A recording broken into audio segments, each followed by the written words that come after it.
नमस्कार. मी आप्पासाहेब खोत. आप्पासाहेब खोत ऑफिशियल या यूट्यूब चॅनलवरून आपल्याशी सर्वांशी संवाद साधत आहे. जर आपण माझ्या चॅनलवर नवीन असाल तर सबस्क्राईब करा, लाईक करा आणि सर्वांना सांगा. आज मी आपल्यासमोर अडवणूक नावाची कथा कथन करत आहे. अडवणूक ही कथा माझी अबीर माती या कथासंग्रहातील असून सदर कथासंग्रह मेहता पब्लिकेशन पुणे यांनी प्रकाशित केला आहे. सध्या सावित्रीबाई फुले पुणे विद्यापीठ या विद्यापीठाच्या SYBAच्या अभ्यासक्रमात हा संपूर्ण कथासंग्रह समाविष्ट करण्यात आलेला आहे. याच कथासंग्रहातील एक कथा, कथेचं नाव अडवणूक. आज सोक्ष नाही मोक्ष करायचाच या जिद्दीनं चंद्रनाना कामधेनू डेअरीच्या ऑफिसमध्ये आला. चेअरमन सुरेश बापू खुर्चीवर बसलं होतं. त्यांना बघितल्या सुरेश बापू म्हणाल, या नाना, काय काम काढलं सा? आणि नाना पुढच्या त्यांच्या समोर खुर्चीत जाऊन बसला आणि म्हणाला, म्हणजे तुम्हाला काय माहिती नाही म्हणा की? माहिती नाही तर नाही, मला काही कल्पना नाही. धूर्त राजकारणी सुरेश बापू सहज बोलून गेला. अहो, डोंगर सोनी हे गाव 1000-3000 वस्तीचं गाव. या गावामध्ये कामधेनू नावाची दूध उत्पादक संस्था ही सुरेश बापूंचीच होती. संस्थापक चेअरमन तेच होतं. शिवाय या डोंगर सोनीमध्ये सर्वसाधारण महिला हे सरपंच पद आरक्षित असल्यामुळं त्यांची पत्नी या गावची सरपंच सुद्धा होती. गावाचा सगळा कारभार त्यांच्या हातात. ग्रामपंचायतीच्या माध्यमातून, दूध डेअरीच्या माध्यमातून घराघराचे संपर्क यायचा. सगळी माणसं आपल्या गच्च्यात हवीत, काबूत राहावीत, हे नेहमी ते प्रयत्न करायचे. कुणाची अडवणूक कुठं करायची आणि कशी करायची हे त्यांना चांगलं माहिती. आणि मग आपल्याला विरोध करणाऱ्या माणसाला जोंधळ्यातील खडा बाजूला काढावा तसं ते बाजूला काढत. आणि मग एकतर तो माणूस गयावया करीत यायचा आणि म्हणायचा, माझ्यावरचा अन्याय दूर कर, आणि त्यांच्या पार्टीत सामील व्हायचा, किंवा गप हात चोळत घरात बसायचा. असं यांचं राजकारण होतं. आणि या डोंगर सोनीत एकच संस्था, लोकांना पर्याय नव्हता दूध घातल्याशिवाय. शेतीला पूरक हा व्यवसाय. 10 दिवसाला दुधाचं बिल यायचं. लोकांचा त्यांच्या उदरनिर्वाह चालायचा आणि दूध तिथं काढायचं. आणि मग आपल्या पार्टीत नसणाऱ्या माणसांची कशी अडवणूक करायची याचं गणित सुरेश बापूंना चांगलं माहिती होतं. आता या दूध डेअरीमध्ये आमच्या चंद्रनानाचं दूध होतं आणि त्यांना सुग्रास मिळत नव्हतं. कुणाला सुग्रास वेळेवर द्यायचं, कुणाला नाही, हे सुरेश बापूच ठरवायचं. आणि त्यांना 15 दिवस झालं सुग्रास मिळालं नव्हतं. म्हणून चंद्रनाना झिटीनं चेअरमनला जाब विचारण्यासाठी आलं होतं. आता सुग्रास देणारा माणूस हा मधु सावंत सेक्रेटरी होता. त्यानं तरी सुग्रास का दिलं नाही, याला 2 कारणं होती. पहिलं कारण असं होतं की सुरेश बापूच्या ग्रामपंचायतीच्या निवडणुकीला जे पॅनेल होतं त्या पॅनेलला चंद्रनानाच्या घरातील माणसाने मतदान केलं नाही, म्हणून त्या वार्डात आपली 5-25 मतानं सीट पडली, असं कान मधु सावंत सेक्रेटरीनं चेअरमनचं भरलं होतं. आणि शक्यतो चेअरमन पदावर, वरच्या पदावर असणारी माणसं हलक्या कानाची, म्हणजे पितळेच्या कानाची असतात. ती सोन्यासारखी जरी असली तरी कान मात्र त्यांचे पितळेचे असतात. त्यामुळे सुरेश बापूंना हे खरं वाटलं. कारण चंद्रनानाच्या घरची 5-6 मतं, चंद्रनानाची मुलगी गावात दिली होती त्या पै पाहुण्याचं 5-7 मतं, आणि चंद्रनानाला काही मानणारी माणसं होती त्याच्या गावात. असं मिळून 5-25 मतं होती, 5-25 सीटात ती सीट पडली होती. असा गैरसमज करून दिल्यामुळं चंद्रनानाही गप होता, डूक ठेवून चंद्रनानावर डूक ठेवून सुरेश बापू होता. आणि आता सुग्राससाठी अडवलं होतं. दुसरं कारण असं की शेकडरी मधु सावंताला एकदा मोटरसायकल कामासाठी हवी होती. चंद्रनानाचा मुलगा अरुण त्याची नवी कोरी मोटरसायकल होती. तो मोटरसायकलला जीवापाड जपायचा, शक्यतो कोणाला द्यायचा नाही. पण मधु सावंतला मोटरसायकल पाहिजे होती, कारण त्याची मोटरसायकल त्याचा भाऊ कॉलेजला घेऊन गेला होता आणि सासरवाडीला महत्वाचं काम असल्यामुळं फोन आल्यामुळे त्याला जाणं भाग होतं. म्हणून मधु सावंत काय केलं, चंद्रनानाच्या अरुणकडे आला आणि म्हटला तुझी मोटरसायकल मला जरा पाहिजे, मी सासरवाडीला जाऊन येणार आहे, महत्वाचं काम आहे. आता नाही कसं म्हणायचं, कारण दूध डेअरीच्या सगळ्या किल्ल्या त्याच्या हातात. तो कुणाला गाडी देत नव्हता, जीवापाड जपायचा. तरी पण तो काय म्हणायला लागला, हे बघ मधू, गाडी देतो, फार तर गाडीत पेट्रोल तू भरू नकोस, पण जशी नेशील त्याच कंडिशनमध्ये आणून लावायची. मी मोटरसायकल कोणाला देत नाही, पण तुला म्हणून देतो. ठीक आहे म्हणाला आणि मधु सावंत गाडी घेऊन गेला. सासरवाडीत काय असेल ते काम केलं. बरोबर एक मित्र होता, जेवण खाणे केलं, फुल प्यालीत आणि उशिरा निघालीत. रात्रीचे येताना अंधारात गाडी स्लिप झाली, खड्ड्यात पडली. या दोघांना मुक्का मार बसला. शिवाय गाडीचं साईड इंडिकेटर पुढचं दोन्हीही फुटलं आणि हेडलाईटचं पूर्णपणे चक्कात सुरू झालं. इकडं अरुण गाडीची वाट बघत बसला होता. त्याला झोप लागत नव्हती, तरी पण तो दार लावून झोपला. पुढं शेडची लाईट लावून ठेवली होती. ही रात्री उशिरानं आलीत, गाडी तिथं स्टँडला लावली, कुणालाही न सांगता गाडीवर किल्ल्यात ठेवल्या आणि निघून गेलीत. सकाळी अरुण उठून बघतोय तर गाडीचा चक्काचूर झालेला, पुढचं हेडलाईट फुटलेलं, साईड इंडिकेटर फुटले. त्यानं कपाळा हात लावून तो खालीच बसला. गाडी अशा अवस्थेत आणली, सांगितलं नाही ते नाही, आणि शिवाय नुकसान करून आला. अरुणला सीट आवरली नाही. त्याला जाब विचारायचा म्हणून तो निघाला. तो डेअरीत असणार सकाळ सकाळी, त्याला माहिती होतं. पण डेअरीच्या समोर रस्त्यावर सडकावर तिची गाठ पडली. अरुणनं जाब विचारला, तुला काय डोकं आहे का म्हटलं, गाडी नेलीस ती नेलीस, मोडून आणलीस आणि मला सांगितलं मी नाहीस. आता ते काय असेल ते नुकसान भरून दे, माझं होती तशी गाडी कंडिशनमध्ये करून दे. नाही म्हणला मधु सावंत उत्ताना. नाही म्हटला देणार. का देणार नाहीस? एकामेकाची गळपट्टी धरली.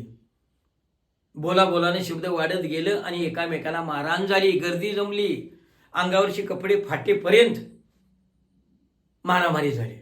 माणसाने सोडवली भांडणं. आणि मग मधु सावंत काय म्हटला, देत नाही म्हणून काय करायचे कर जा. अरुण म्हटला, कसा देत नाहीस ते बघतो. नाही तुझ्याकडनं भरून घेतली तर बापाच्या अवलाद सांगत नाही. एवढ्या पोटी सुटतोय कसा. दोघं निघून गेली. पुन्हा काय झालं, एक मतदान दिलं नव्हतं हाय गैरसमज करून ठेवला. दुसरं अरुणच्या गाडीची मोडतोड केली आणि आता सुग्रास मागायची वेळ आली. सुग्रास द्यायचं नाही ठरवलं मधु सावंतानं. अडवणूक करायला लागला आणि यालाच सुरेश बापूची साथ होती.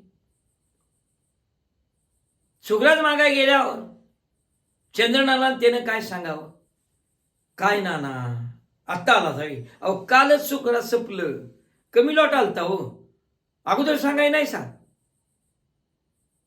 काहीतरी गोड बोलून कारण सांगून परत पाठवून दिलं. तर कधी, आता कशाला आला सा, हे काय याची येळ आहे का?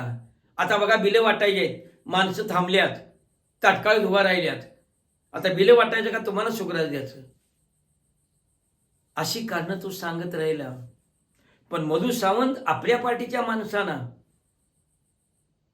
आणि सुरेश बाप्पूच्या भावकीतील माणसांना बरोबर सुग्रास वेळेवर द्यायचा.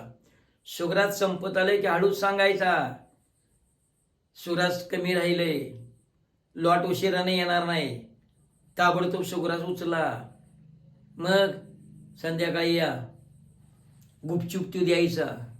कधी कधी रात्री 10 वाजता सगळी सामसूम झाली की गोडाऊनचे कुलूप काढायचा आणि त्या माणसाच्या मोटरसायकल पोत सुग्रासचं उचलून द्यायचा आणि घेऊन घालवायचा. आणि आता सुग्रास मिळत नव्हतं. कुणाला? चंद्रनानाला.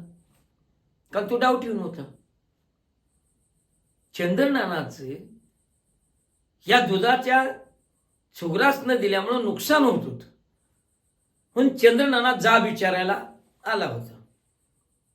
आता समोर चेअरमन आहे, नाना त्यांच्या समोर खुर्चीत बसलाय, या बाजूला फ्लावरचं पार्टिशन आहे आणि पार्टिशनच्या पलीकडं मधु सावंत सेक्रेटरी बसलाय. आणि चेअरमननं सुरुवात केली. या नाना, काल असा काय काम होतं सकाळ सकाळी? नाना बसत म्हटलं, म्हणजे तुम्हाला काय माहिती नाही म्हणा की? अहो मला कशी कल्पना असणार, तुम्ही सांगितल्याशिवाय? अहो सुग्रास मिळायला का 15 दिवस झालं सुग्रास मिळायला झाले, ह्या तुमच्या सेक्रेटरीने सुग्रास दिलेला नाही असं म्हणाला सावी? द्यायला सांगतो की, देतोय का तो? का त्याने तुमचं कान भरले? अहो असं काय म्हणताय? तर खरं तेच बोलतोय. मला सांगा, ग्रामपंचायतच्या निवडणुकीला माझ्या घरची मतं, माझ्या मुलीच्या पाहुण्यांची मतं, त्यांच्या घरची मतं, मला जोडलेली 5-10 माणसं, असं 25-30 माणसांचं मतदान मी उघड तुम्हाला केलं का नाही केलं? ते केलं की.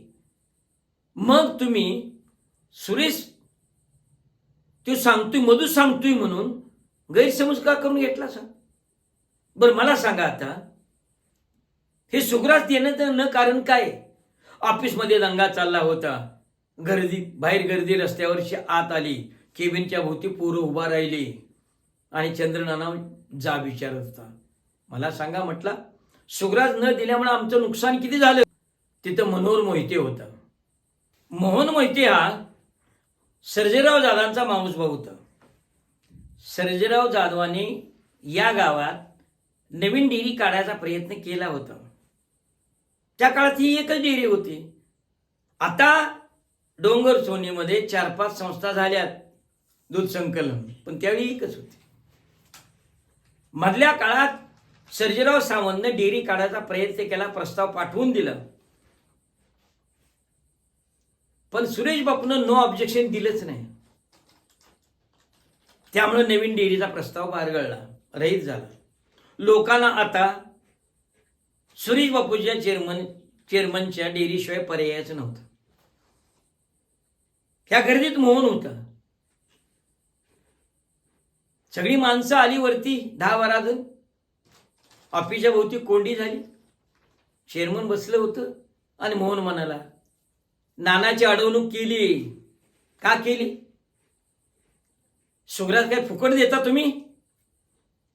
मला सांगा, सुग्रास जी कंपनी तुम्हाला देते ती कंपनी भरणी उतरणीचे पैसे घेत नाहीत, शिवाय तुम्हाला कमिशन देऊन ती सुग्रास दिलं जातं.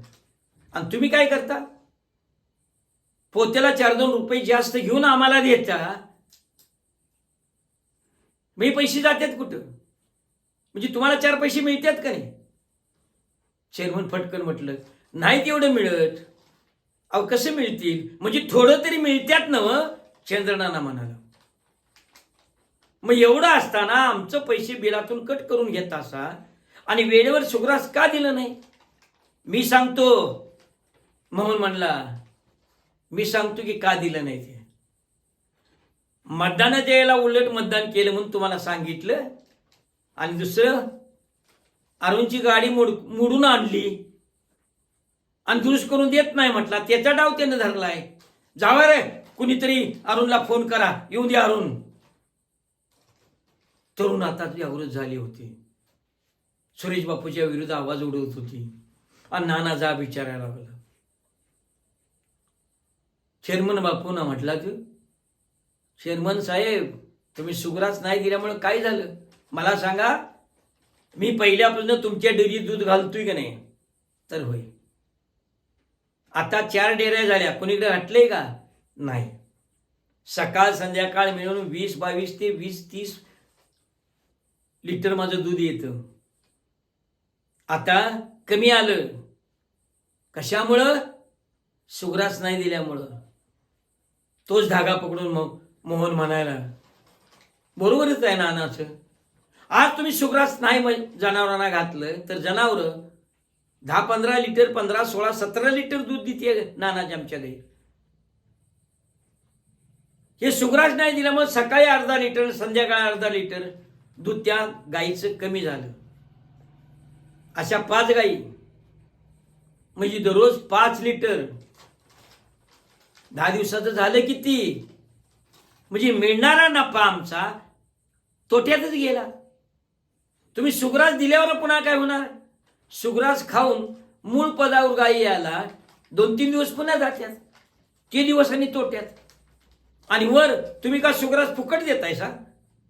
वेळेवर का देत नाही? तुमच्या माणसाने कसं देतायसा? हा, जरा तरी तुम्हाला वाटाय पाहिजे गोरगरिबांचं लुटून खायला. मोहन चिडला होता. तरुण जागृत झाले ते सुरेश बापूंना कल्पना आली. तो काय म्हणाला, तुम्ही शांत व्हा, शांत व्हा, मी करतो. काय काय करताय तुम्ही? तर अरुण आलाच. हा, काय करणार आहे तुम्ही? अरुण, तू आणि मोहन माझ्याकडे या, आपण शांततेने प्रश्न सोडवू.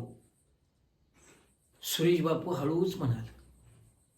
तसा मोहन काय म्हणला, हा म्हणजे आम्हाला कळपातनं बाहेर काढा, गोड बोला आणि लुटाय तसं लुटा. मला सांगा, फरक बिल वेळेवर दिलं का? रिपीट दिलं का? फॅट मध्ये मिल्को टेस्टर मध्ये बदल कोणी केला आणि कोणी करायला लावला त्याला? हे सगळं उघडताना मात्र मधु सावंत पलीकडच्या टेबलवर भांबाला होता. आता आपल्यावर मांडी येणार. ही माणसं आता आपल्याला सोडणार नाही. तो खाली मानून ग बसला होता. आणि मग मोहननं सुरुवात केली. फरक बिल देत नाही, वेळेवर बिल देत नाही, 2 बिला मागं तुमच्याकडे संस्थेत राहतात. म्हणजे आजचं बिल तुम्ही 2 बिल ठेवून देता,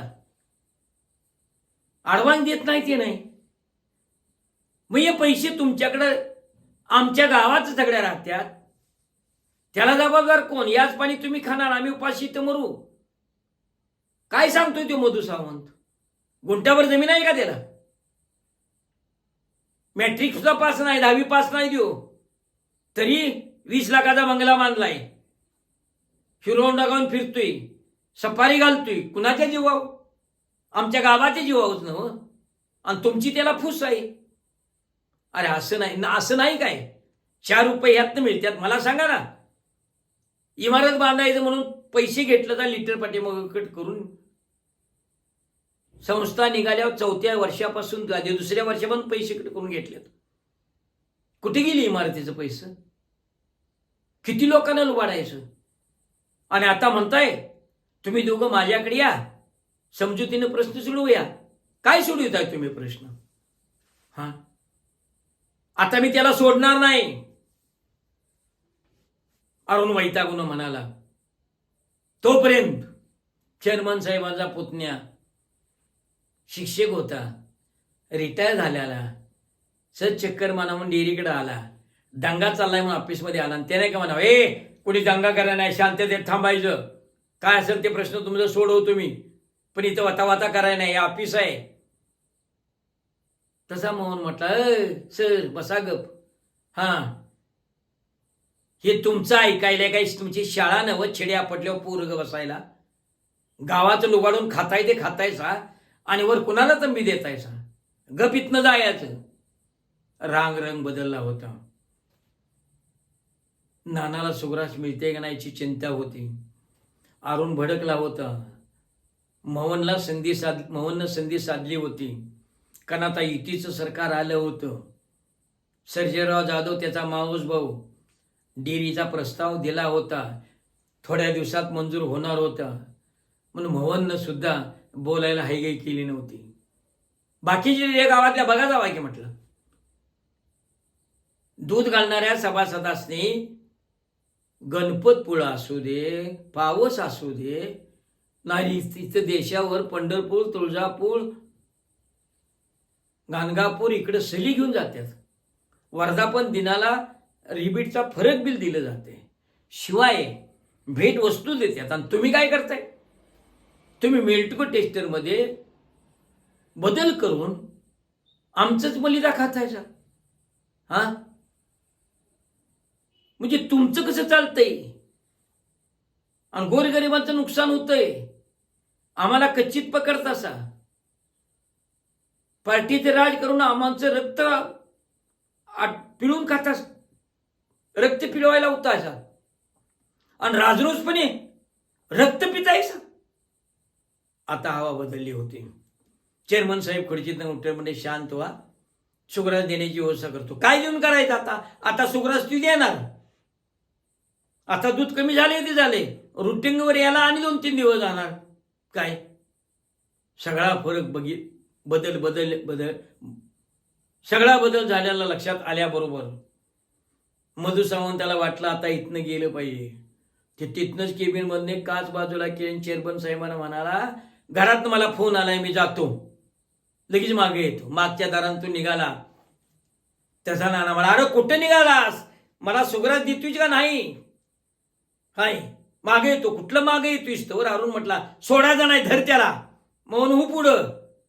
नानानं पायतान फेकून मारलं. थोडक्यात चुकला मधु सावंत. अरुण आणि मोहन पुढे गेलीत, पण ते बी हुशार. धाडधाड पाठीमागच्या जिन्यावरून परत गेला. जाताना दार लावून बाहेरनं कडी घातली.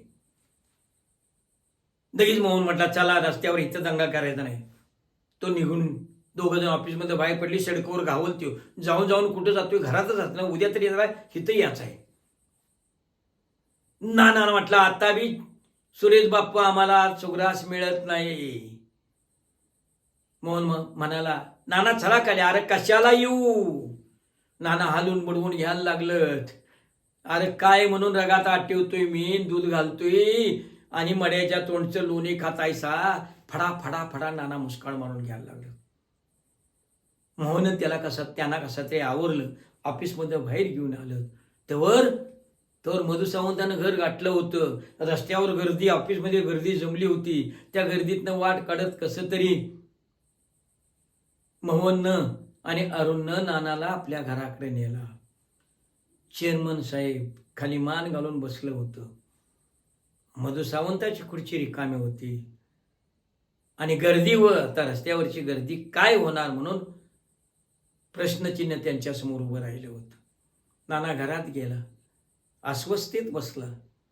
तोपर्यंत डेअरीचे 2 कामगार 2 मोटरसायकल घेऊन आलेत. आणि त्यांच्या मोटरसायकलवर 4 सुग्रासची पोती होती. ती पोरं मोटरसायकल घेऊन आली. नानाच्या शेडमध्ये 4 पोत्यांची तप्पी लावली. नाना सुग्रास ठेवलंय. दारातनच मनाने निघून गेली. त्या सुग्रासच्या पोत्याकडे बघत नाना मनात विचार करायला लागला, आता हाय सुग्रास 4-8 दिवसात सपल, लई तर 10 दिवस. पुन्हा त्यांच्या दारात जायला लागणार सुग्रास द्या म्हणून. पुन्हा देत्यात का पहिल्यासारखंच पुढं करत्यात कुणास ठाऊक. आता काळच ठरवणार. देवा कसं करायचं रे? बघू, जसं आता पुढं घडल तसं. म्हणून नाना हातबल होऊन खाटवर बसून होतं आणि येईल तो घाम टावेलानं पुसत होतं. अडवणुकीची शिक्षा नानासारखी अनेक माणसं या गावात भोगतच होती, सहन करतच होती. धन्यवाद.